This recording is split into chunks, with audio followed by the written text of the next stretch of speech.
بسم الله الرحمن الرحيم نحمده ونصلي ونسلم على رسوله الكريم أما بعد فأعوذ بالله من الشيطان الرجيم بسم الله الرحمن الرحيم الحج أشهر معلومات فمن فرض فيهن الحج فلا رفث ولا فسوق ولا جدال في الحج وما تفعلوا من خير يعلمه الله وتزودوا فإن خير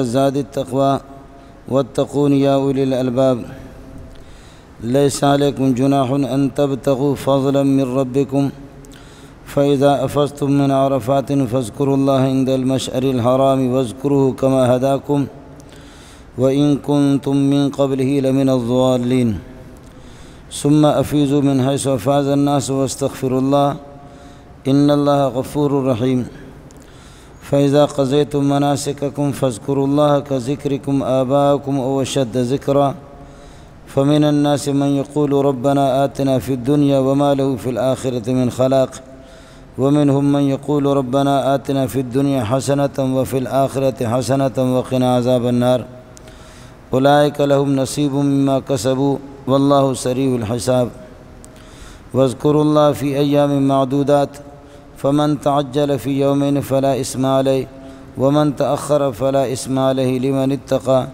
واتقوا الله واعلموا أنكم إليه تحشرون اللهم صل على محمد وعلى آل محمد كما صليت على إبراهيم وعلى آل إبراهيم إنك حميد مجيد اللهم بارك على محمد وعلى آل محمد كما باركت على إبراهيم وعلى آل إبراهيم إنك حميد مجيد۔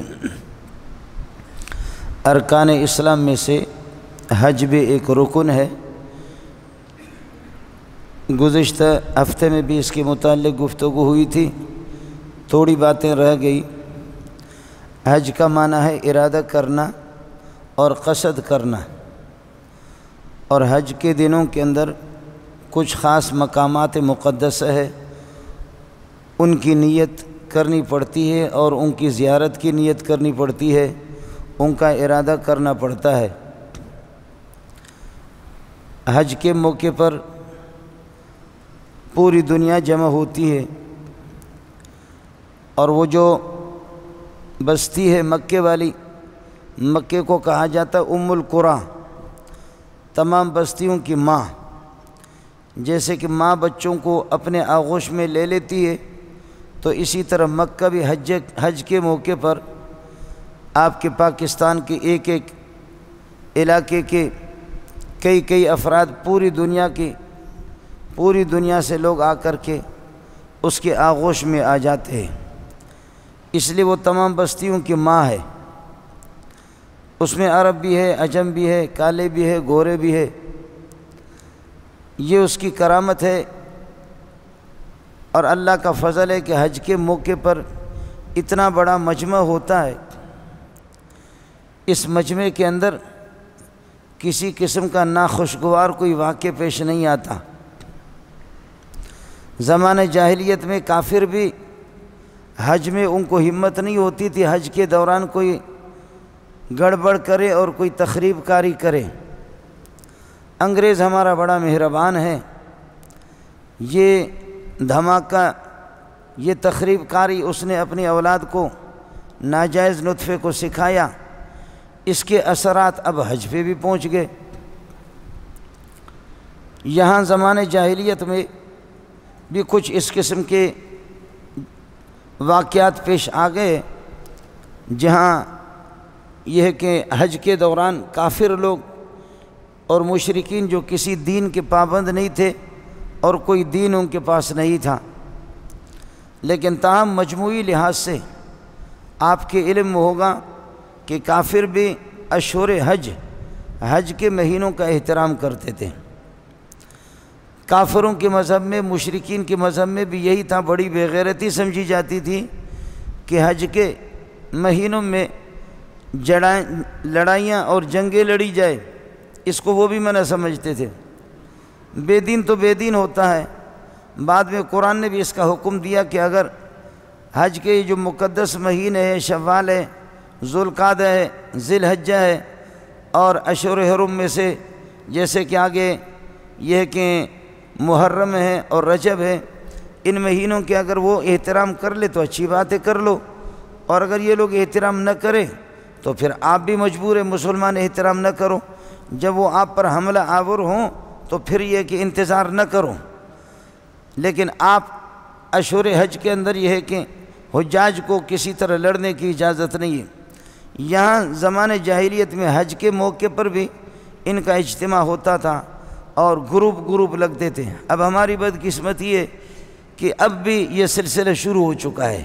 وہاں آغا خانی الگ ہے اور شین و یا عین وہاں باقی شیعہ الگ ہیں، اور اللہ آپ کا بھلا کریے ہمارے ہری پگڑی والے الگ ہے، اور دوسرے ہر پیر صاحب کے جس کی ٹوپی منحوس کی ٹوپی کو دیکھو ان کے اللہ آپ کا بھلا کرے ہر پیر صاحب کے لوگ الگ الگ ہیں۔ لیکن اس سے منع کیا گیا، نماز میں اس کی اجازت نہیں۔ نماز میں یہ جو لکیر لگی ہوئی آپ کے سامنے، اس لکیر میں اگر کسی کی ایڑی پیچھے ہو گئی، بالکل اس لکیر کے انتہا پر یہ کہ آپ کی ایڑی ہوگی، اور سب کی ایڑیاں بالکل برابر ہونی چاہیے۔ اگر کوئی آگے ہے تب بھی وہ خدا کی پھٹکار ہے اس پر بے احتیاطی کی وجہ سے، اور اگر کوئی پیچھے ہے تب بھی ٹھیک نہیں ہے۔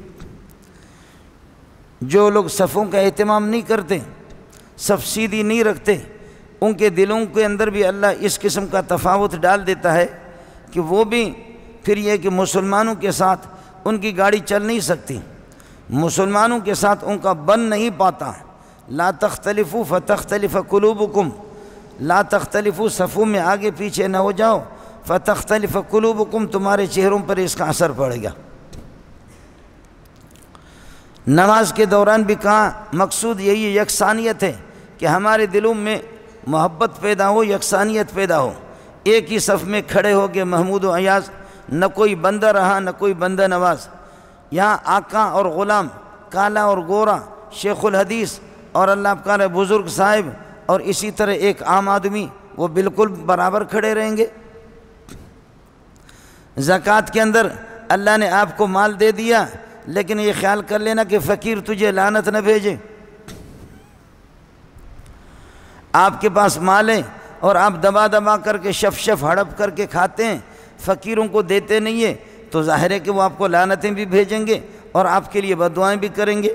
اس لیے زکوٰۃ کا ایک بنیادی فلسفہ یہ ہے لوگوں کے دلوں کو جیتنا۔ واہ! چونکہ قانون یہ ہے کہ الانسان عبد الاحسان ہے، انسان احسان کا بندہ ہوتا ہے۔ جس کے ساتھ آپ احسان کریں، کتے کو اگر روٹی پھینکیں گے تو وہ بھی بھونکنا بند کر دے گا۔ جانور اگر بدک رہا ہے اور آپ اس کو چارہ ڈالیں گے، جانور بھی آپ کے قریب آئیں گے۔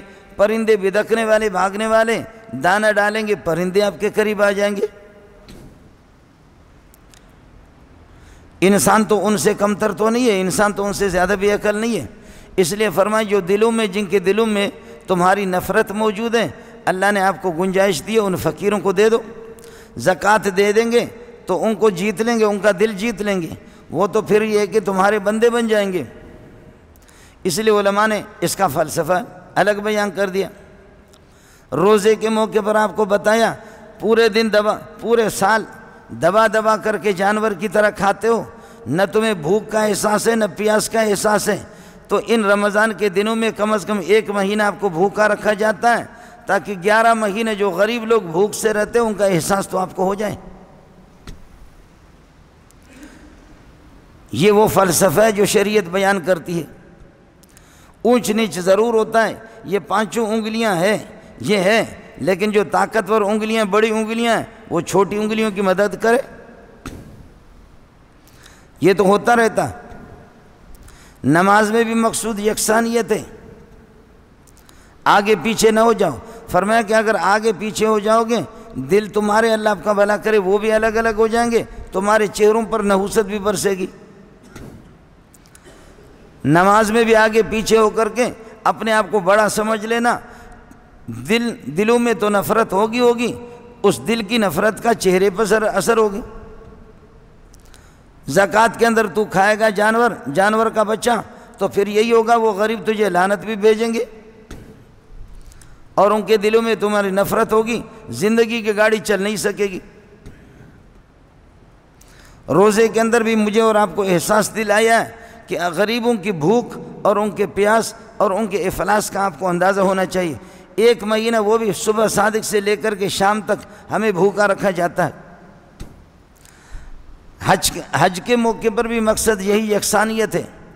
الحج اشہر معلومات، حج کا وقت وہ چند مہینے جو معلوم ہے۔ فمن فرض فیہن الحج فلا رفث ولا فسوق ولا جدال فی الحج، ان مہینوں میں جس نے اپنے اوپر حج کو فرض کر لیا اور قطعی فیصلہ کر لیا، احرام باندھا، اللہ نے اس کو گنجائش دی ہے، جب حج کی نیت کر کے نکلا اور احرام باندھا تو اب وہ دنیا کا اگر بکواسی بھی ہے منہ پہ اس کو پابندی لگانی پڑے گی۔ فمن فرض فیہن الحج، یہ 2 مہینے میں 2.5 مہینے میں آج سے اگر کوئی نکل جاتا ہے 1 مہینہ تو گزر گیا۔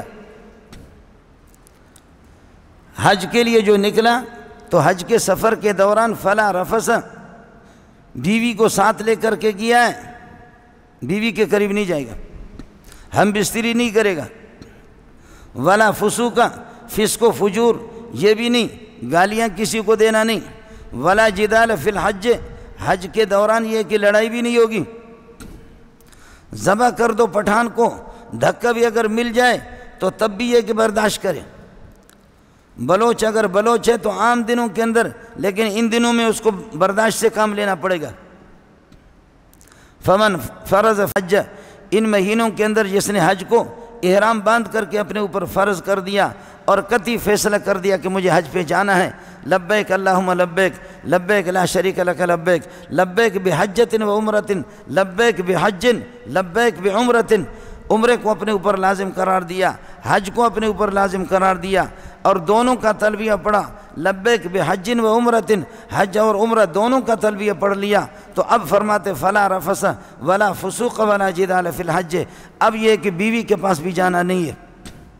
حج کے دوران جب تک کہ آخری 10 تاریخ کو 11 تاریخ کو، جب کہ یہ کہ شیطان کو کنکریاں مار کر کے، قربانی کر کے، سر کا حلق کر کے اور طواف زیارت کر کے، جب تک طواف زیارت نہیں کیے اس وقت تک بیوی اجازت نہیں۔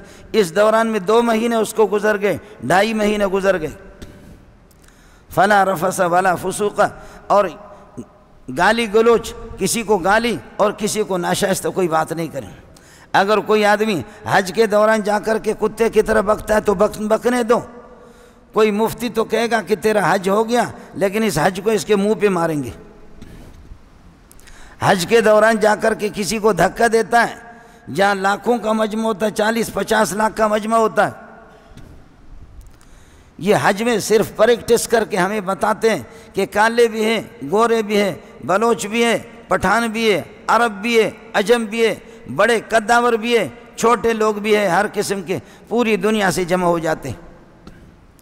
حج کے دوران جیسے تمہیں لڑائی کی اجازت نہیں ہے، تمہیں صرف مشق کرایا جاتا ہے، پریکٹس تمہیں کرائی جاتی ہے، اس میں سیکھ لو، تو عام دنوں کے اندر بھی اسی طرح نہ کرو۔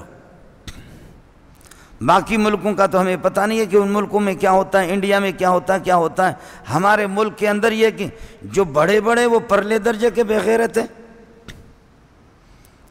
جن کو قوم کا نمائندہ بنا کر کے بھیجے، خدا کی قسم اللہ کے گھر میں آدمی بتا بھی نہیں سکتا کہ یہ بے غیرت اپنی زبانوں پر کون سے جملے کہتے ہیں۔ ایک کہتے تو فلاں جگہ اس طرح ہوا، دوسرا کہتے تو فلاں جگہ اس طرح ہوا۔ یہ کوئی حیا کی باتیں مسجد میں کرنے کی کیا؟ فمن فرض فیہن الحج فلا رفث ولا فسوق ولا جدال فی الحج۔ حضرت اقدس 1417 کی بات ہے، عبدالعزیز بن باز، ایک آدمی جیسے ہمارے ہاں ہوتا ہے، ایک جماعت ہے ان کو کہتے غیر مقلد، وہ ہر بڑے بزرگ کو گالی دینا ان کے لیے عبادت ہے، ان کی عبادت ہے۔ امام ابو حنیفہ کو گالی دے رہا تھا، حج کے دوران گالی دے رہا، اس کو پکڑ کر کے حضرت بن باز رحمۃ اللہ علیہ کے پاس گئے، جو قاضی القضات تھے، چیف جسٹس تھے۔ مینا کے اندر اس کو اٹھا کر کے لے جایا گیا کہ جی یہ بک رہا ہے، ابو حنیفہ اور شافعی کو گالیاں دیتا ہے۔ سبحان اللہ سبحان اللہ، وہ منظر بھی مجھے یاد ہے۔ حضرت اقدس نے فرمایا اللہ کی قسم اگر حج کا موقع نہ ہوتا تو انشاءاللہ تمہیں کتے کی طرح گھسیٹ گھسیٹ کر کے تمہارا منہ کالا کر دیتا میں۔ بس ہمیں جس چیز نے مجبور کر دی، چونکہ چیف جسٹس تھے، قاضی تھے، فرما کہ بغیرت تجھے کوئی اور مسئلہ نہیں ہے، بس ابو حنیفہ کو گالیاں دیتے رہو، امام شافعی، مالک، احمد بن حنبل کو گالیاں دیتے رہو، یہی تمہارا حج ہے۔ اگر آج حج کا موقع نہ ہوتا تو میں سعودیہ کا چیف جسٹس ہوں، تمہیں بتا دیتا کہ تمہارا حشر کیا ہونا چاہیے۔ فمن فرض فیہن الحج فلا رفث ولا فسوق ولا جدال فی الحج، جب آپ نے احرام باندھا، جب آپ نے نیت کر لی، جب اللہم انی ارید الحج والعمرۃ فیسرہما لی وتقبلہما منی، اب آپ نے کہہ دیا اپنی بے کسی کو تو دیکھ لو، سر پہ ٹوپی نہیں ہے اور بدن پہ لباس بھی نہیں ہے، کفن کے 2 کپڑے پہنے ہوئے، ذلت کی حد ہے، اس سے بڑھ کر کی کون سی ذلت ہو سکتی ہے؟ لیکن اس ذلت کے اندر اللہ نے جو عزت رکھی ہے وہ کسی چیز میں نہیں ہے۔ یہ ذلت یہ قومی اسمبلی کے سامنے نہیں ہے، صوبہ اسمبلی کے سامنے نہیں ہے، یہ ذلت اس کے سامنے ہے جس میں نہ شلوار ہے نہ قمیص ہے، بس ایک تہبند باندھا ہوا اور ایک کپڑے یہاں سے، اللہ آپ کا بھلا کریے کہ بغل کے نیچے سے دائیں بائیں پر یہ کہ اس کو ڈالا ہوا 2 کپڑے، اللہم انی ارید الحج فیسرہما لی وتقبلہما منی، لبیک اللہم لبیک لبیک لا شریک لک لبیک۔ فمن فرض فیہن الحج فلا رفث ولا فسوق، اس وقت نہ بیوی کے قریب حج کے دوران جا سکتا ہے، نہ یہ کہ گالے گلوچ، نہ کوئی غیبت کر سکتا ہے، ولا جدال، نہ لڑنے کی اجازت ہے، جھگڑنے کی اجازت ہے، کوئی اجازت نہیں۔ وما تفعلوا من خیر، یہ ساری نیکی کے کام ہے، وما تفعلوا من خیر یعلمہ اللہ، خدا تمہاری نیکیوں کو بھی جانتا ہے، اللہ تمہاری برائیوں کو بھی جانتا ہے۔ وتزودوا، لیکن زمانے جاہلیت میں یہ ہوتا تھا، بعض لوگ اس قسم کے ہوتے جیسے ہمارے ہاں، محسوس نہ فرمائے، ہمارے ہاں بھی بعض لوگوں نے شریعت کو مذاق بنایا ہوا، نکلو بھی نکلو تبلیغ میں نکلو، وہ کہتا ہے کہ میں قرض دار ہوں، اللہ آپ کا بھلا کرے، قرض داروں نے میرا ستیہ ناش کیا ہوا، نکلو، بیوی میری بیمار ہے، بچے بھی میرے بیمار ہیں، میرے پاس گنجائش نہیں، نکلو اللہ کے راستے میں نکلو۔ یہ دنیا کا کوئی مفتی آپ کو نہیں کہے گا، وہ پرلے درجے کا بدبخت ہوگا جو مسئلہ شریعت سے واقف نہیں ہوگا۔ بیوی کو بیماری میں چھوڑنا، لوگوں کے حقوق دبائے ہوئے اور تبلیغ میں تو جا رہا۔ کوئی بھی مفتی اس دنیا کے اندر آپ کو فتویٰ نہیں دے گا جو اللہ رسول کو جانتا ہو، حلال و حرام کو جانتا ہو کہ اس حالت میں اس کو نکالو، تبلیغ پہ لے جاؤں۔ میں شریعت کی بات کر رہا ہوں، میں سینہ زوروں کی بات نہیں کر رہا، جو سینہ زوری کر رہے ان کی بات نہیں ہو رہی۔ نکلو جی، ارے بابا مجھ پر قرض ہے، میں کتنے لوگوں کو جانتا ہوں، خدا کی قسم لوگوں کے لاکھوں روپے دبائے ہوئے اور جا رہے جی، تو سال کے لیے جا رہا ہے، یہ کس نے کہا آپ کو؟ کون سا مفتی ہے دنیا میں؟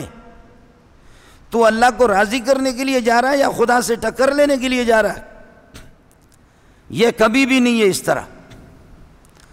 قرآن کا پہلا جملہ جو آپ دیکھتے رہے، ذالک الکتاب لا ریب فیہ ھدی للمتقین، اگر کوئی مالدار ہے، کوئی مولوی تقریر کرتا ہے زکوٰۃ دے دو، صدقہ کرو، صدقہ کرو، صدقہ کرو، صدقہ کرو، صدقہ کرو، وہ اٹھ کر کے جوش میں کہتا میرا سارا مال اللہ کے راستے میں، یہ کوئی مفتی جواب نہیں، اس کی اجازت کوئی مفتی نہیں دے گا۔ اگر کوئی آدمی جوش میں آتا میرا سارا مال اللہ کے راستے میں، کوئی مفتی اس کا فتویٰ نہیں دے گا۔ میں جاہلوں کی بات نہیں کر رہا، مفتی یہ فتویٰ نہیں دے گا کہ تو سارا مال اٹھا کر کے اللہ کے راستے میں دیتا ہے، مولوی صاحب کی تقریر کا تجھ پہ اثر ہو گیا تو تیری بیوی کل کیا کہے گی؟ بیوی کہے گی فلانے چیز لاؤ، فلانا لاؤ، فلانا لاؤ، آپ کہتے نہیں ہے مال وہ ہے جو میں نے دے دیا، اللہ کے راستے میں دے دیا، وہ کہے گا اس اسلام سے، اس مسلمانی سے ہمارے لیے بہتر ہے کہ ہم کافر بن جائے، کاد الفقر ان یکون کفرا۔ اسلام نے اس اسٹیج پر لا کر کے ہمیں کھڑا کر دیا، اس لیے قرآن کہتا ہے وَمِمَّا رَزَقْنَاهُمْ يُنْفِقُونَ، جو کچھ ہم نے دیا اس میں سے بعض خرچ کرتے ہیں، وہ 40واں حصہ ہے، اس میں سے بعض خرچ کرتے، بعض پورا تھوڑے خرچہ کرتے۔ حج کے لیے جا رہا ہے، اس کے پاس اللہ آپ کا بھلا کرے کچھ بھی نہیں ہے، اللہ پر توکل ہے، یہ توکل کا معنی آپ کو کس نے بتایا ہے؟ کسی مولوی نے بتایا، انگریز نے بتایا آپ کو؟ سمجھ میں نہیں آتا کہ صحابی نے کہا کہ اعقلوا یا رسول اللہ واتوکل ام لا، میں اپنے اونٹ کو رسی سے باندھ کر کے پھر توکل کروں یا ویسے چھوڑ دوں اللہ کے بھروسے پر؟ جائے میرا اونٹ جہاں بھی جائے اللہ کے بھروسے پہ۔ میرے نبی نے فرمایا نہیں، جو کام تیرے کرنے کے وہ تو کر لے، اعقلھا وتوکل، رسی سے اونٹ کو باندھ دے، اب سو جا، اللہ پر بھروسہ کر لے۔ یہ نہیں کہ اونٹ کو خالی چھوڑ دے چلا جائے۔ ایسا توکل جاہل کا اس قسم کا ہوگا بھی مسئلہ، وہ جاہل والا اور کیا ہے؟ وہ اپنی تشریح کرتا ہے کہ توکل کا معنی یہی ہے، حج کے لیے نکلو، جیب میں کرایہ بھی نہیں ہے، جیب میں خرچہ بھی نہیں ہے، اس توکل سے منع کیا۔ وَتَزَوَّدُوا، اپنے اخراجات لے جاؤ، اپنا توشہ لے جاؤ۔ یہاں سے حج کے لیے جا رہا، اللہ پر بھروسہ کر کے جا رہا، خرچے مرچے نہیں، ادھر بھیک مانگ رہا۔ اس بھیک کا اور اس کا پھر فائدہ کیا ہو گیا اس حج کا؟ اس لیے یمن والے یہی کرتے تھے، کچھ لوگ تھے، اللہ نے منع کر دیا اس طرح نہ کرو۔ کیا شریعت ہے، سبحان اللہ! الٹا ہر چیز کو ہم لوگ استعمال کرتے ہیں، ہماری اپنی تشریعت ہوتی ہے جی۔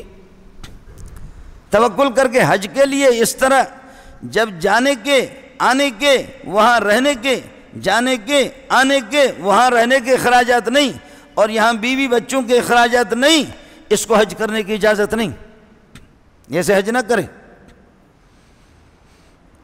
وَلِلَّهِ عَلَى النَّاسِ حِجُّ الْبَيْتِ مَنِ اسْتَطَاعَ إِلَيْهِ سَبِيلًا مَنِ اسْتَطَاعَ إِلَى الْحَجِّ سَبِيلًا، جو حج تک یہ کہ گنجائش اور طاقت اس کو پہنچنے کی سواری ہو۔ میرے نبی نے فرمایا اس طرح یہ کہ اللہ آپ کا بھلا کریے کہ آپ اپنے آپ کو مشقت میں ڈال دیں، بیوی بچوں کے اخراجات بھی ہو۔ وَتَزَوَّدُوا، توشہ لے کر کے جاؤ، یہاں سے تمہارا کرایہ بھی ہو، واپسی کا کرایہ بھی ہو، وہاں رہنے کے کھانے کے اخراجات بھی ہو۔ جا کر کے بھیک مانگو، حج کر رہا، حج کے لیے آیا ہوں اللہ کے بھروسے پہ، اللہ کے توکل پہ، تو اللہ کو کیوں بدنام کر رہا کافروں کے سامنے؟ تو اللہ رسول کو کیوں اپنی جہالت کی وجہ سے بدنام کر رہا ہے؟ جاہل تو خود ہے۔ بڑی داڑھی رکھی تو 2 رکعت نفل آپ نے پڑھ لیا، مسئلے کا آپ کو پتہ بھی نہیں ہے، کافروں کے سامنے تم نے ہتھیار دے دیا کہ تمہارا اسلام اسی طرح کہتا ہے۔ وہ حج کے لیے بھی اجازت نہیں دیتا۔ وَتَزَوَّدُوا فَإِنَّ خَيْرَ الزَّادِ التَّقْوَىٰ، یہاں سے لاہور جاؤ اتنا خرچہ لے جاؤ، حیدرآباد جاؤ کچھ کم، لاہور جاؤ گے اس سے کچھ زیادہ، آگے خیبر پختون جاؤ اس کے لیے کچھ اور، حج کے لیے جاؤ کچھ اور۔ آگے فرمایا وَتَزَوَّدُوا، توشہ لے کر کے جاؤ، فَإِنَّ خَيْرَ الزَّادِ، لیکن 2 قسم کے توشے ہوتے ہیں۔ ایک توشہ ہوتا ہے حج کے لیے آپ مہینے 1.5 مہینے کے لیے جاتے ہیں، اس کے اخراجات لے کر کے جاؤ تاکہ بھیک مانگنے کی یہ کہ نوبت نہ آ جائے، بھیک مانگنے پر مجبور نہ ہو جاؤ۔ اور دوسرا یہ آخرت کا تمہارا سفر ہے، حج کا سفر مہینے کا ہے، 40 دن کا، اس کے لیے جتنا تمہیں حج میں رہنا ہے، واپس آنے میں جتنے اخراجات ہیں ان اخراجات کی اتنی تیاری کرو۔ اور ایک سفر تمہارا آخرت کا، آخرت میں لاکھوں کروڑوں سال تم رہو گے، وہاں جتنا تمہیں رہنا ہے اس کے لیے اور تمہیں تیاری کرنا ہے۔ حج والا یہ ہے، حج کے لیے تو یہ ہے کہ ظاہری اخراجات، ظاہری پیسے، اور آخرت والا یہ ہے نماز، روزہ، زکوٰۃ اور حج، اخلاقیات، پورا دین، جتنا تمہیں آخرت میں رہنا ہے اس کے لیے اور بڑی تیاری کرنی ہوگی۔ آخرت کی بھی تو تیاری کر لو۔ وَتَزَوَّدُوا، یہاں کے توشہ لے لو، یہاں کی بھی تیاری کرو، لیکن فَإِنَّ خَيْرَ الزَّادِ التَّقْوَىٰ، لیکن بہترین توشہ، ایک توشہ آخرت کا ہے، آخرت کا توشہ یہ کہ التقویٰ، تقویٰ ہے، اللہ سے ڈرو۔ جب تقویٰ حاصل ہو گیا، اللہ سے ڈرا، جو اللہ سے ڈرے گا وہ نماز کا اہتمام کرے گا، جو اللہ سے ڈرے گا وہ زکوٰۃ کا اہتمام کرے گا، جو اللہ سے ڈرے گا وہ حج کا اہتمام کرے گا، جو اللہ سے ڈرے گا وہ روزے کا اہتمام کرے گا، جو اللہ سے ڈرے گا وہ حلال کا اہتمام کرے گا، جو اللہ سے ڈرے گا وہ حرام سے بچے گا، وہ غیبت سے بچے گا، وہ زنا سے بچے گا، وہ بدماشی سے بھی بچے گا۔ فَإِنَّ خَيْرَ الزَّادِ التَّقْوَىٰ، بہترین توشہ آخرت کی سفر کے لیے تقوی لے کر کے جاؤ گے۔ جب تمہارے پاس تقوی ہوگا تو ان المتقین فی جنات و نہر، متقین باغات کے اندر ہوں گے اور جنت کے نہروں میں ہوں گے۔ ان المتقین فی ظلال و عیون، وہ چھاؤں کے اندر ہوں گے اور چشموں کے اندر ہوں گے۔ ان المتقین مال ابرار، نیکوکاروں کے ساتھ متقین ہوں گے۔ متقین کیا ہوں گے؟ جب تقوی ہوگا اللہ کی زیارت بھی تمہیں ہوگی، جب تقوی اور اللہ کا خوف ہوگا انبیاء کی زیارت بھی کرو گے، جب تقوی ہوگا پل صراط سے پھر یہ کہ آنکھ جھپکنے کی طرح گزر جاؤ گے۔ تقوی ہی تقوی۔ یہاں کا توشہ یہ کہ اپنے کرایہ کی تیاری کرو۔ آخرت کا توشہ کیا ہے؟ واتقون یا اولی الالباب، اللہ سے ڈرا کرو اے عقل مندو۔ لب اولو الالباب، لب پستے کو جب چھیلتے ہیں اس کے اندر جو چھوٹا سا آپ کو مغز ملتا ہے اس کو کہتے ہیں لب۔ بادام کو توڑ دیتے ہیں، اندر سے جو آپ کو ملتا ہے اس کو کہتے ہیں لب۔ اور اللہ آپ کا بھلا کرے دیگر چیزیں بہت سے مغزیات ہوتی ہیں، چلغوزے کو توڑ دیتے ہیں، اندر سے جو مغز نکلتا ہے اس کو کہتے ہیں لب۔ پستے کا چھلکا وہ لب نہیں ہوتا، اندر کے مزیدار چیز وہ لب ہوتی ہے۔ چلغوزے کا چھلکا وہ لب نہیں ہے، اندر خود چلغوزہ وہ لب ہے۔ واتقون یا اولی الالباب، سر تو ہمارے اتنے بڑے ہوتے ہیں، گدھے کے سر سے بھی بڑے ہوتے ہیں، لیکن سمجھ کچھ بھی نہیں ہے۔ اگر تمہارے پاس عقل ہے تو اللہ سے ڈرا کرو۔ دنیا کے اندر جو اللہ سے ڈرتا نہیں ہے وہ اس کو پوری دنیا کہہ دے عقل مند ہے۔ میں اللہ کے گھر میں قسم کھا کے کہتا ہوں، میرا اپنا فلسفہ بابا، ہم لوگ آزاد لوگ ہیں، کسی کو پوچھنے والے نہیں ہے۔ میرے ہاں جتنا بھی بڑا آدمی ہوتا، خدا کی قسم اس کو میں اتنا بیوقوف سمجھتا ہوں جتنا بھی بڑا ہو، بے دین ہے اس جیسا بغیرت کوئی نہیں ہے دنیا کا۔ قرآن یہی کہتا، واتقون یا اولی الالباب، مجھ سے ڈرا کرو عقل مندو۔ سر ہوتا گدھے کا جتنا بڑا، لیکن اس میں عرب لوگ کہتے ہیں معافی مخ، اس کے اندر تو دماغ ہی نہیں ہے۔ نماز وہ نہیں پڑھتا، روزہ وہ نہیں رکھتا، حج وہ نہیں کرتا، حلال کو وہ نہیں جانتا، حرام کو وہ نہیں جانتا، اللہ کے حکم کو جانتا نہیں ہے۔ ہمارے دنیا کا ہیرو ہے، یہ ہیرو کہنے والے خود زیرو ہے۔ یہ ہیرو کہنے والے خود زیرو ہے۔ نہیں ہوگا ایسا۔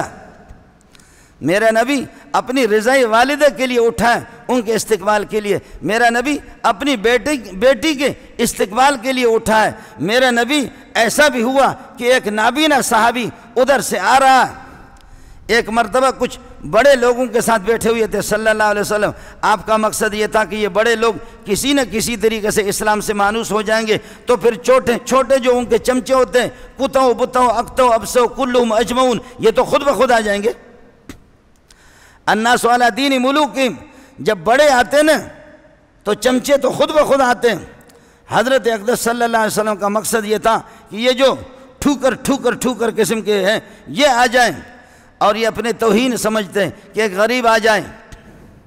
اس لیے میرے نبی نے فرمایا اس کو تو بٹھاؤ، اس نابینا کو تو بٹھاؤ، جیسے ان ٹھوکروں سے فارغ ہوتا ہوں شاید اللہ ان کو ایمان کی توفیق دے دے، پھر اس فقیر کے ساتھ ملنا۔ لیکن میرے رب کو یہ گوارا نہیں ہوا، میرے رب نے اس کو محمد کے مقام کے مناسب نہیں سمجھا۔ عبس وتولی ان جاءہ الاعمی، چہرے چڑھائے اپنے، تیوری چڑھائی میرے نبی نے کہ ایک نابینا اس کے پاس آ گیا۔ فرمایا کہ یہ نابینا اور یہ جو بڑے، ان بڑوں کو اس کے جوتے پہ قربان کر دو۔ وما یدریک لعلہ یزکا، آپ کو کیا پتہ ہے یہ نصیحت حاصل کرنے والا ہے، او یذکروا فتنفعہ الذکریٰ، نصیحت حاصل کرے، نصیحت ان کو فائدہ دے گی۔ اما من استغنی، ایسے جو لگا ہوا تو اس کے پیچھے پڑا ہوا، اما من استغنی فانت لہ تصدی، تو اس کے پیچھے پڑا ہوا، ایسے ٹھوکر قسم کا، پتلوں میں جگہ بھی اس کو نہیں ملتی۔ وما علیک اللہ یزکا، تیری ذمہ داری نہیں ہے یہ جائے مانے نہ مانے جائے جہنم میں۔ کلا، اس کے بعد اس طرح نہیں کرنا۔ یہ میں نے پہلی مرتبہ آپ کو تنبیہ کر دی، یہ نابینا ہے، یہ قدر و قیمت والا ہے، ہمارے یہاں اس کی قیمت ہے۔ اس کے بعد قربان جاؤ محمد تجھ پہ۔ میں نے عرض کیا کہ فاطمہ کے استقبال کے لیے کھڑے ہو گئے آپ، اور اپنی رضائے والدہ کے استقبال کے لیے بھی کھڑا ہوا ہے۔ لیکن یہ نابینا جس وقت اس گیٹ سے جب آتا تھا تو روایت میں آتا ہے میرے نبی کھڑے ہوتے استقبال کے لیے، کہتے ہیں اس نابینا کا استقبال کرو، یہ وہ ہے جس کی وجہ سے اللہ نے مجھے محمد کو بھی تنبیہ کی، اس کا استقبال کرو۔ وَاتَّقُونِ يَا أُولِي الْأَلْبَابِ، ڈرے گا مجھ سے وہ جو عقل مند ہوگا۔ جو دین کا دشمن ہے اس کو تم لوگ عقل کہتے ہو، تف ہو تمہاری عقلوں پر۔ بے دین ہو اس کو عقل مند ہم کہتے ہیں، تف ہو ہماری عقلوں پر۔ یاد رکھ لو اس بات کو، فاسق و فاجر کا احترام کرنا، اس کو دل میں جگہ دے دینا، یہ خدا کے غضب کو دعوت دینا ہے۔ میں ان مولویوں پر بھی حیران ہوں، وہ مولوی نہیں ہے، وہ دین کے دشمن ہیں۔ اس طرح نفل لمبی پڑھنے سے کوئی آدمی مولوی نہیں بنتا۔ جو حلال و حرام کو نہ جانتا ہو، قرآن کو نہ جانتا ہو، رٹا لگایا ہو اس نے، جا کر کے فاسق و فاجر کے ہاتھ بھی چومے، بدعتیوں کے مشرکین کے ہاتھ چومے، تم اس کے پیچھے جاؤ۔ اس مولوی کو ہم سے بات تو کرا دو، پھر تم تماشا دیکھو کہ اس نے کتنا پڑھا ہے۔ ایسے مولویوں کی ہم سے بات تو کرا دو، مزہ پھر تم دیکھ لو کہ اس نے پڑھا کتنا ہے۔ وہ تمہیں بے وقوف بنا چکا ہے، ہمیں نہیں بنائے گا۔ فساق و فجار، فاسق فاجر، اللہ کے باغی اور دشمنوں کا اس طرح احترام کرنا، ان کی تعریف کر دینا، یہ مولوی اللہ کے غضب کو دعوت دے رہا ہے، یہ مصلحت پرست ہے، یہ وقت کے لیے وقت کا پجاری ہے، یہ چاہ رہا ہے کہ ڈالر آ جائے کسی طرح۔ شرعاً اس کی ممانعت ہے، شرعاً اس کی ممانعت ہے، شریعت اس کی اجازت نہیں دیتی، شریعت بالکل اجازت نہیں دیتی۔ یہ کر رہا ہے، یہ خدا کے حکم کو توڑ رہا ہے، یہ کر رہا ہے، پایا نہیں، اس نے کھویا بہت زیادہ ہے۔ وَاتَّقُونِ يَا أُولِي الْأَلْبَابِ، میں نے عرض کیا کہ لب کہتے ہیں اور چھوٹے مغز کو کہتے ہیں۔ سر تو تمہارا بڑا ہوگا لیکن اس کے اندر کوئی مغز ہونی چاہیے، مغز مغز مغز۔ لَيْسَ عَلَيْكُمْ جُنَاحٌ أَن تَبْتَغُوا فَضْلًا مِّن رَّبِّكُمْ، میں صرف صوفی بننے کی تمہیں دعوت نہیں دے رہا ہوں کہ حاجی بن جاؤ، بلکہ حج کے دوران تجارت بھی کر سکتے ہو۔ لَيْسَ عَلَيْكُمْ جُنَاحٌ أَن تَبْتَغُوا فَضْلًا مِّن رَّبِّكُمْ، کوئی گناہ نہیں ہے حج کے دوران تم 9 تاریخ کو وقوف عرفات کر لو، 9 تاریخ کو وقوف عرفات کر دو، چلتے پھرتے سفر کے دوران 10ویں کی رات کو آپ واپس مزدلفہ آ رہے ہیں، راستے میں بھی تجارت کر سکتے ہو، جاتے ہوئے مینا کی 3 راتوں میں بھی تجارت کر سکتے ہو۔ حج کے دوران تجارت کرنے کی اجازت ہے۔ واہ واہ واہ واہ۔ لیس علیکم جناح ان تبتغوا فضلا من ربکم، کوئی گناہ نہیں ہے کہ تم تجارت کرو، بھیک مانگنے سے تجارت کرو۔ توکل کیا، میں حج پہ نکلا، جیب میں کچھ بھی نہیں ہے، توکل توکل توکل۔ یہ توکل کا معنی آپ کو کس نے بتایا؟ لیس علیکم جناح ان تبتغوا فضلا من ربکم فَإِذَا أَفَضْتُم مِّنْ عَرَفَاتٍ فَاذْكُرُوا اللَّهَ عِندَ الْمَشْعَرِ الْحَرَامِ، 9 تاریخ کو جب عرفات سے واپس ہو جاؤ، سبحان اللہ۔ بعض علماء نے یہ لکھا کہ عرفات یہ میدان محشر کی ایک مثال ہے، تمثیل ہے۔ اللہ تعالیٰ آپ کو حج کرائے، عرفات کے موقع پر دیکھو سبحان اللہ، 30-40 لاکھ لوگ، اس سے بھی زیادہ، نہ کوئی لڑائی، نہ کوئی خوشگوار قسم کا واقعہ ہے۔ الو کے پٹوں کو یہاں پر اب یہ ہو گیا، اب آ گیا، اس کی آگئی پی ٹی آئی کی حکومت آ گئی، تو ملک کے دشمن ہیں مسلم لیگ والے اور پیپل پارٹی والے، دونوں ملک کے دشمن ہیں، چور ہیں، لٹیرے ہیں، اور کل ان کی حکومت آ جائے گی، وہ ملک کے وفادار بن جائیں گے۔ یہ چور ہوں گے، یہ لٹیرے ہوں گے۔ فوراً حکومت آنے سے ساری گناہیں معاف ہو جاتے ہیں، بزرگ بن جاتے ہیں۔ جس کی حکومت ہوتی ہے وہ جنید بغدادی بن جاتا ہے۔ صاف سی بات ہے، یہ بھی چور، وہ بھی چور، وہ بھی چور، ایک فضل الرحمن ہے جو چور نہیں ہے۔ اگر چور ہوتا تو یہ اس کے کزن لگتے، اس کو چھوڑتے۔ نیب والے تھک گئے، ایجنسی والے تھک گئے، ناک رگڑ رگڑ رگڑ کر کے، لیکن فضل الرحمن کا 1 روپے بھی نہیں ملا۔ میں کوئی مولانا فضل الرحمن کا نمائندہ بھی نہیں ہوں، میرے چچا زاد بھائی بھی نہیں ہے، لیکن یہ تم بھی چور، وہ بھی چور، وہ ہر ایک اپنے دور میں دوسرے کو چور کہتا ہے۔ یہ انسانیت ہے، تمہیں ہم نے اپنا نمائندہ بنا کر کے بھیجا ہے۔ یہ مقدس مقامات ہے، قومی اسمبلی مقدس ایک جگہ ہے، اور صوبہ اسمبلی مسلمانوں کی وہاں پر ترجمانی ہوتی ہے۔ تم وہاں کیا ترجمانی کرتے ہو؟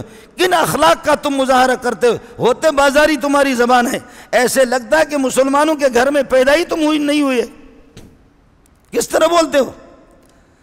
حج کے دوران حج کا فلسفہ یہی ہے کہ حج کرو، حاجیوں کو دیکھو کہ کروڑوں انسان، لاکھوں انسان جمع ہوتے ہیں، لیکن اللہ کے حکم کے سامنے سبحان اللہ سبحان اللہ سبحان اللہ۔ پچھلے سال میں ساتھیوں کو دیکھتا رہا، ساتھی روتے رہے، میری اپنی حالت بھی خراب ہو گئی۔ ایک دیکھا افغانستان کا تھا، پتہ نہیں کوئی پٹھان تھا، بڑا تھا، اور اس کی والدہ بھی قداور تھی۔ خدا کی قسم، جیسے آدمی کسی پارک کے اندر خوشیاں مناتا ہے، اس کو پسینہ بھی نہیں آتا، اس کے چہرے پر ناگواری کے کوئی آثار محسوس نہیں ہوتے، اس ظالم نے، اس پٹھان نے، قربان جاؤں اس پہ، اتنے قداور اپنی والدہ کو یہاں پر کندھے پر رکھ کر کے دوڑ رہا تھا۔ یہ میرے رب کا حکم ہے۔ ارے بابا، ہم اٹھ بھی نہیں سکیں گے، وہ اگلے والی دیوار تک بھی نہیں جا سکیں گے۔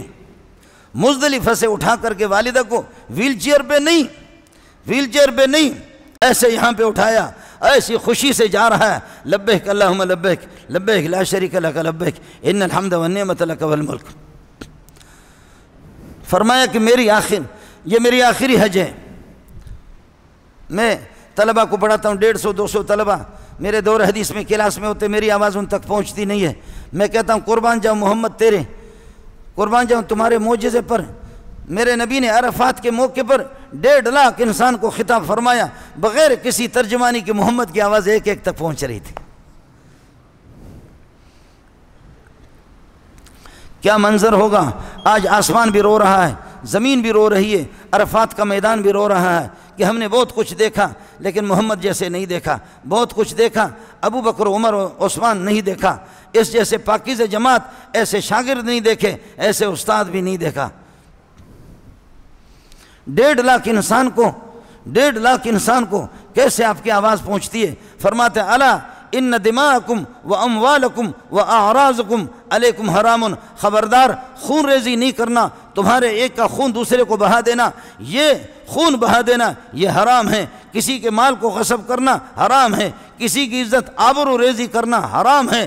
جیسے اللہ نے تمہارے اس مہینے کو مقدس بنایا، اس جگہ کو مقدس بنایا، اور جیسے کہ اللہ نے یہ ہے کہ اس مکے کو مقدس بنا دیا ہے، اسی طرح تمہاری جان بھی مقدس ہے، تمہارے مال بھی مقدس ہے۔ اپنے ایک دوسرے کی جان کا احترام کرو، کسی کے خون نہ بہاؤ، کسی پر الزام تراشی نہ کرو۔ یاد رکھ لینا، میں محمد آج یہ ہے کہ سود کو اپنے پاؤں تلے دبا دیتا ہوں،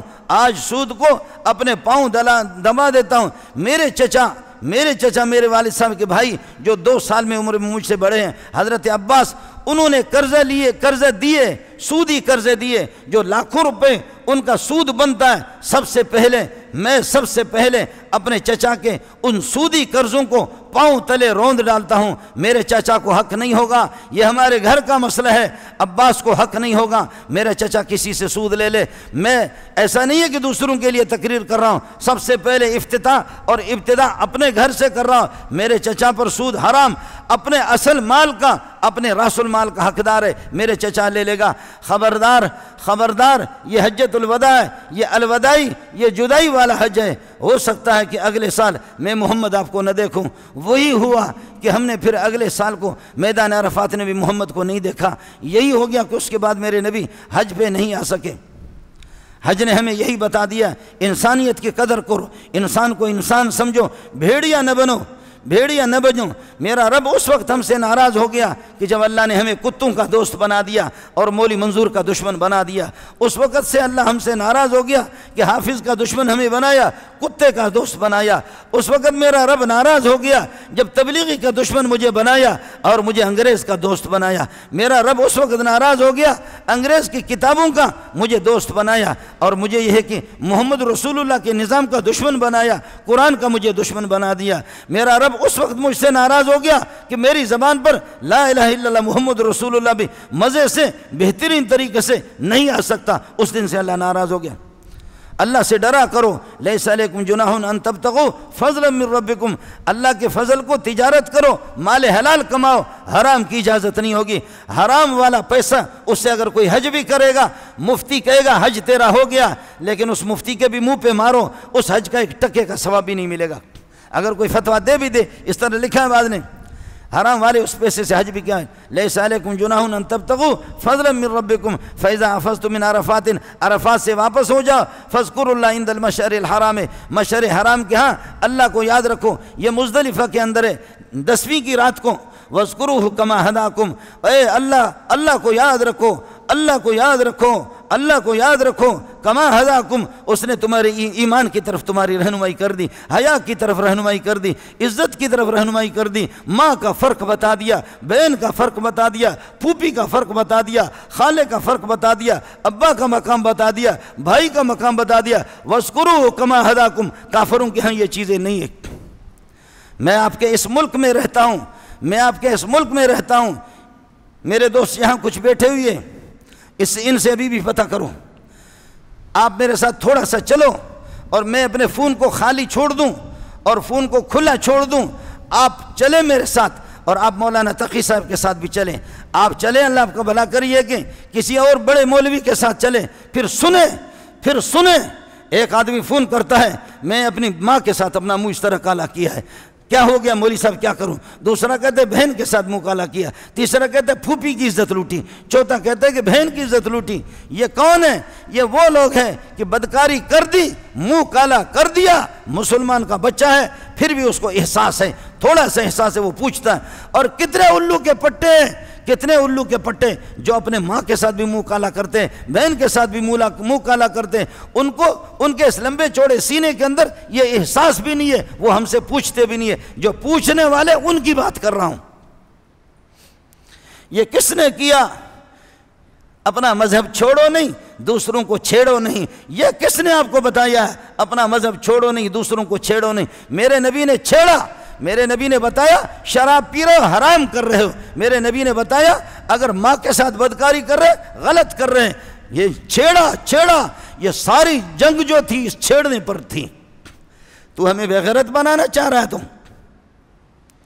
میں آپ کو اپنی بات بتا رہا ہوں، کاش کہ میرا یہ مدرسہ نہ ہوتا، میں نے غلطی کی کہ میں نے مدرسہ شروع کر دیا۔ میرا مدرسہ نہ ہوتا یہ، میں خود یہ چاہتا کہ میں اس ملک کو چھوڑ کر کے کہیں اور چلا جاتا۔ ہم مجبور ہیں، اللہ جانتا ہے، مجبور ہیں، ہم عزت سے یہاں نہیں رہ رہے ہیں۔ آنکھیں بند بھی کروں اور اپنے کانوں کو بھی بند کروں، کب تک میں بند کروں؟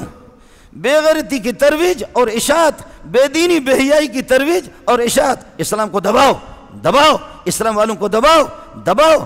پاکستان کا مطلب کیا؟ لا الہ الا اللہ۔ وَاذْكُرُوا، اللہ کے بندو، اللہ کے یاد رکھو اللہ کو، کما ہداکم لِأَجَلِ ہدایتکم ایاہو، لِأَجَلِ ہدایتہ ایاکم، اللہ نے تمہیں ہدایت دے دی۔ میرے پیارے محمد، آپ بھی محمد کتنے بڑے ہیں، واہ محمد تیرے جوتی پہ قربان جاؤں صلی اللہ علیہ وسلم، کتنے بڑے میرے محمد، اس پہ قربان جاؤں۔ اے میرے پیارے محمد، ما کنت تدری مل کتاب والایمان، یہ اخبار جنگ نہیں سنا رہا ہوں، قرآن سنا رہا ہوں۔ ما کنت تدری مل کتاب والایمان، آپ کو بھی معلوم نہیں تھا کہ کتاب کیا ہوتی ہے، ایمان کیا ہے۔ اے محمد، سب سے بڑا مومن ہم نے آپ کو بنایا، کتاب کا حافظ آپ کو بنایا، مفسر آپ کو بنایا۔ ما کنت تدری وَاذْكُرُوا كَمَا هَدَاكُمْ، یاد رکھو اللہ کو، اللہ نے تمہیں حج کے طریقے بھی بتا دیے، ایمان کی طرف رہنمائی کر دی، ماں کی عزت بتا دی، بہن کی عزت بتا دی، پھوپھی کی عزت بتا دی، خالہ کی عزت بتا دی۔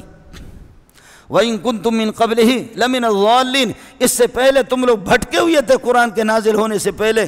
اللہ کا شکر ادا کرو، اللہ کا شکر ادا کرو۔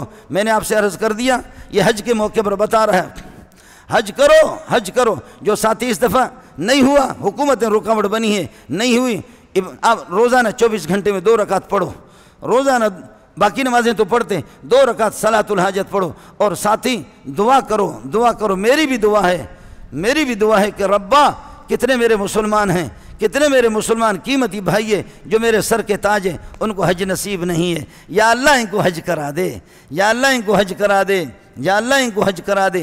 اے اللہ محمد کی گلیاں ان کو دکھا دے، اے اللہ وہ پہاڑ بھی ان کو دکھا دے جن پہاڑوں نے محمد کو دیکھا اور محمد نے ان پہاڑوں کو دیکھا۔ یا اللہ ان کو وہ پہاڑ بھی دکھا دے جن پہاڑوں کو محمد نے دیکھا اور جن پہاڑوں نے محمد کو دیکھا۔ اس لیے میرے بھائی دعا کریں، اور یہ بھی دعا فرمائیں، اللہ میرے لیے اور آپ کے لیے کوئی راستہ بنا لے، میرے لیے اور آپ کے لیے اللہ کوئی راستہ بنا دے۔ بہت دل جلتا ہے، اتنے نمازی، اتنے میرے پیارے، اتنے نمازی، بعض کو تو گنجائش بھی ہے، وہ کرتے ہی نہیں ظالم کے بچے حج، اور بعض تو نماز نہیں ویسے بے دین ہے، کروڑ پتی وہ بھی نہیں حج، اور بعض ہے مالدار ہے، نہیں غریب ہے، ہے دیندار ہے لیکن غریب ہے، سوائے رونے کے ان کے پاس کچھ نہیں ہے۔ دلوں کا لٹکا ہوا مکہ کے ساتھ، دلوں کا لٹکا ہوا بیت اللہ کے ساتھ، دلوں کا لٹکا ہوا مسجد نبوی کے ساتھ۔ ربا وہ کیا مقام ہوگا، کیا گھڑیاں ہوں گی، کیا گھڑیاں ہوں گے جبکہ ہم اپنے ان آنکھوں سے محمد کی گلیوں کو دیکھیں گے۔ اے اللہ، یا اللہ ہماری ان حکومتوں کو ہدایت دے دے، بصورت دیگر ان غریبوں کی دعاؤں سے بددعاؤں سے لے کر کے غرق کر دے ہم کو۔ رکاوٹ روز بروز حج کے لیے tax tax tax tax tax tax tax tax tax tax tax اور مولوی کے استنجے پر بھی ٹیکس لگاؤ تاکہ دبر بھی نہ دھوئے۔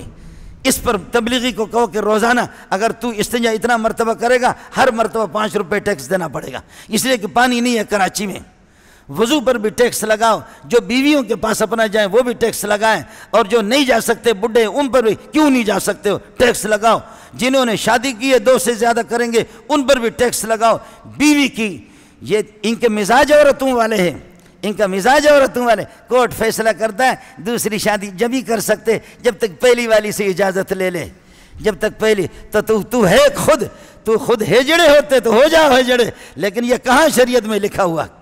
بیوی سے اجازت لے، تیری شکل مردوں کی ہے لیکن تیرا مزاج عورتوں والا ہے، عورتوں سے اجازت لے لے۔ حکومت قومی اسمبلی صوبائی اسمبلی عورتوں کے حوالے کر دیا، اب دوسری شادی کوئی کرے تیسری۔ اب بچوں پر ٹیکس، سعودیہ نے بھی ٹیکس، کسی کے 4 بچے ہیں اب یہاں بھی لگے گا۔ سعودیہ میں 100 ریال تھا، پھر 200 اب 300 ریال کر دیا، یہاں بھی ہوگا۔